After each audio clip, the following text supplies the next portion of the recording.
Assalamualaikum warahmatullahi wabarakatuh. Alhamdulillahirabbil alamin.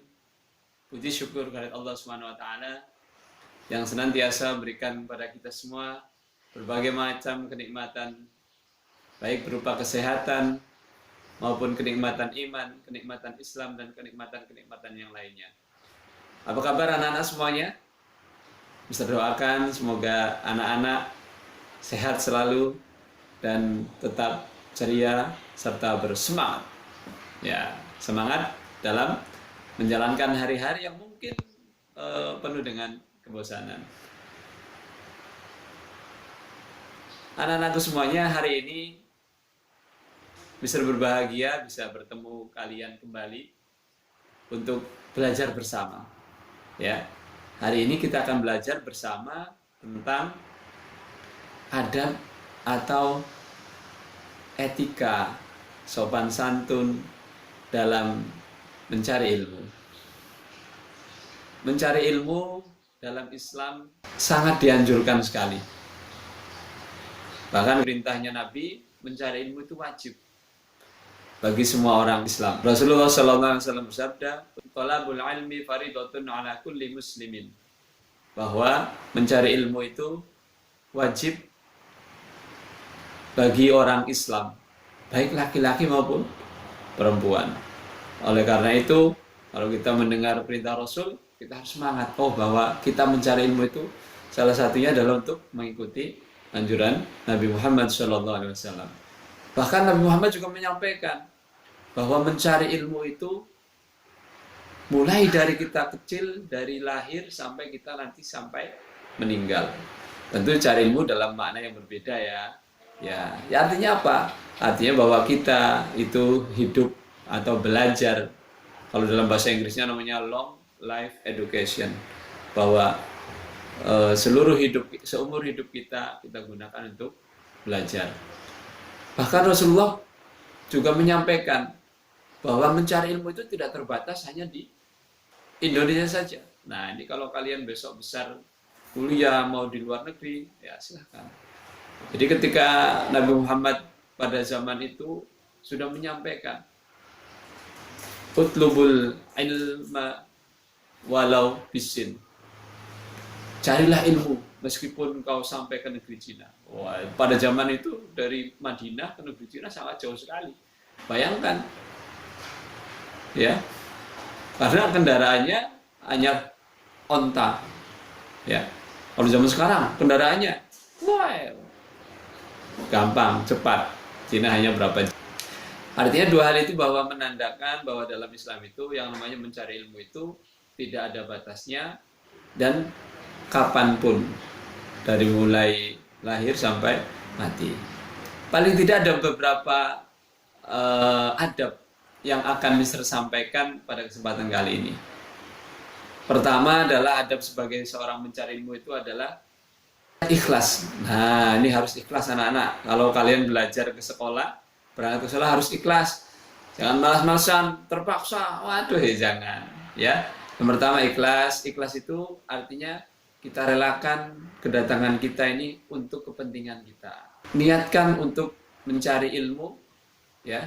Ketika kalian sudah dapat ilmu, kalian bisa berbuat banyak hal. Dan coba kalian ingat ketika kalian mau belajar. Ada seorang yang mengatakan, Imam Syafi'i itu ya, bahwa bila kamu tidak kuat menahan lelahnya belajar, maka kamu harus kuat menanggung pedihnya, perihnya kebodohan. Wah. Nah, oleh karena itu, ketika kamu mau berangkat sekolah, pastikan kamu memang niat ikhlas datang ke sekolah untuk mencari ilmu. Kemudian sebelum berangkat kamu minta doakan, "Mah, doain aku ya, semoga nanti di sekolah aku dapat ilmu yang bermanfaat." Wah, pasti orang tuamu sangat bangga. Dan yang terakhir, kamu bersalaman dengan orang tuamu. Assalamualaikum, berangkat. Dan sampai di sekolah, bersalaman dengan gurunya. Insya Allah, ketika kamu senang, menyenangkan orang tuamu, menyenangkan gurumu, maka kemungkinan besar apa yang kamu cari, apa yang kamu dapatkan akan lebih mudah. Yang kedua adalah adab mencari ilmu, yaitu bersungguh-sungguh atau tidak kenal menyerah. Kalau dalam bahasa yang populer adalah manjadda wajada. Siapa yang bersungguh-sungguh insya Allah akan berhasil. Nah, karena banyak contohnya. Contohnya Imam Bukhari, seorang yang begitu bersungguh-sungguh mencari hadis Nabi, ya sampai akhirnya beliau termasuk orang yang begitu banyak menghafal hadis. Ada yang mengatakan beliau menghafal sampai 6.000 hadis, 600.000 hadis. Dan hadisnya sampai sekarang bisa sampai kepada kita semua. Salah satunya karena jasa beliau. Orangnya sudah meninggal, tapi namanya masih disebut-sebut oleh seluruh umat Islam di dunia. Kita juga belajar dari misalnya Thomas Alva Edison, ketika dia melakukan percobaan pertama gagal, kedua, ketiga, keempat, dan seterusnya sampai berhasil. Kenapa? Itu juga karena buah kesungguhan beliau dalam mencari ilmu. Atau juga belajar dari seorang B.J. Habibie yang belum lagi meninggal, orang Indonesia yang mempunyai ilmu yang luar biasa dalam teknologi pesawat ya. Nah itu juga karena kesungguhannya. Dia adalah rajin berdoa. Anak-anak semuanya, karena sungguhnya ketika kita sudah maksimal berusaha, sudah maksimal belajar, sudah menulis, sudah macam-macam, maka jangan lupa berdoa. Karena berdoa itu, masih ingat hadisnya? Ad-du'a'u silahul mu'min. Doa adalah senjata bagi orang beriman. Ketika semuanya sudah mentok, usaha kita sudah maksimal, maka senjata terakhir kita sebagai orang Islam adalah dengan berdoa. Makanya tiap pagi ketika kita opening, salah satu doanya adalah Rabbi zidni ilman. Apa artinya? Rabbi ya Allah zidni, tambahkanlah kepadaku ilman, ilmu. Atau juga Rabbi srahli sadri wa yassirli amri. Ya Allah, lapangkanlah dadaku wa yassirli amri, dan mudahkanlah urusanku. Wahlul 'uqdatam min lisani, dan lepaskanlah kekakuan lidahku. Yafqahu qauli, agar mereka mampu memahami apa yang kuucapkan, memahami apa yang kuucapkan. Jadi kita harus banyak berdoa. Atau kita juga berdoa, Allahumma inni as'aluka ilman nafi'an, ya Allah aku mohon kepadamu ilman nafi'an, ilmu yang bermanfaat, wa amalan mutaqabbalan, amal yang diterima. Nah, wa ilal khairi qarribna wa anish syarri ba'ida, dan seterusnya. Yang keempat adalah jauhkan dari berbuat dosa atau berbuat merugikan orang lain, sering mengganggu temannya. Nah, itu karena ternyata itu juga salah satu hal yang memudahkan kita untuk mendapatkan ilmu. Dalam doa pagi ketika kita opening, salah satunya adalah yang tadi sudah kita sebutkan, kelanjutannya adalah wa ilal khairi qarribna wa anish syarri ba'idna. Ya Allah, wa ilal khairi, dan kepada kebaikan, qarribna, dekatkanlah, wa anisyarri, dan dari kejahatan, kejelekan, ba'idna, jauhkanlah. Jadi itu adalah doa yang bagus. Setiap pagi kita mohon kepada Allah untuk selalu didekatkan kepada kebaikan. Setiap pagi kita mohon kepada Allah agar dijauhkan dari kejelekan atau perbuatan dosa. Yang kelima adalah menghormati guru. Ya, hormat guru tidak harus Assalamualaikum Pak. Wah, bukan seperti itu. Jadi salah satu bentuk menghormati guru adalah ketika guru menyampaikan, maka anak-anak bisa memperhatikan, bisa mendengarkan. Dan juga ketika guru menyampaikan, jangan disela.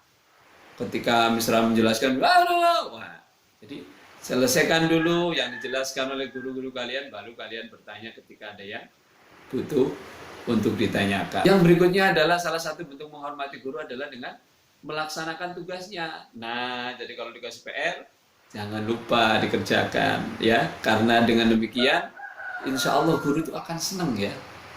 Dikasih PR, kerjakan. PR, kerjakan. Apalagi setelah dikerjakan, hasilnya bagus. Wah, senangnya double. Senang karena kalian mengerjakan. Yang kedua, senang karena kalian bisa maksimal dalam menyelesaikan tugas. Karena dengan memperhatikan apa yang disampaikan guru, insya Allah kalian akan fokus. Harapannya mudah untuk kalian terima. Wong terkadang yang memperhatikan saja sulit menerima apa yang disampaikan gurunya. Bisa jadi karena gurunya ngomong agak kurang jelas, atau terlalu cepat, atau materinya terlalu tinggi. Apalagi yang tidak memperhatikan. Jadi ada memperhatikan, menghormati guru, itu tentunya adalah untuk kebaikan kalian sendiri. Yang keenam adalah amalkan ilmu yang kalian peroleh.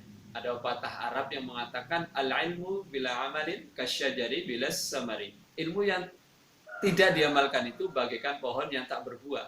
Maksudnya apa? Maksudnya kalau kalian menanam pohon mangga, tapi pohonnya rindang, lebat sekali, daunnya banyak, tapi nggak ada buahnya. Apa yang kalian harapkan? Apakah rindangnya ataukah buahnya? Kalau kalian menanam pohon mangga, pohon pepaya, yang diharapkan adalah buahnya. Nah, itu diibaratkan seperti itu. Orang ilmunya banyak, tapi nggak pernah mempraktekkan apa yang dia punyai. Oleh karena itu anak-anak, ya, apapun yang kalian miliki, meskipun sedikit, maka praktekkanlah. Kita belajar sholat, maka kerjakanlah sholat. Kita belajar wudhu, maka kerjakanlah wudhu. Belajar mencuci piring, belajar menyemir sepatu, sebisa mungkin yang itu sudah diajarkan bisa kalian terapkan dalam kehidupan sehari-hari. Nah, itu saja dari Misraan. Semoga yang sedikit ini bermanfaat. Ya, tetap di rumah, keluar pakai masker, cuci tangan, ikuti anjuran pemerintah untuk kebaikan kita bersama. Yang terakhir, bisa doakan semoga kita semua, keluarga besar Budi Mulia II, senantiasa diberikan perlindungan oleh Allah.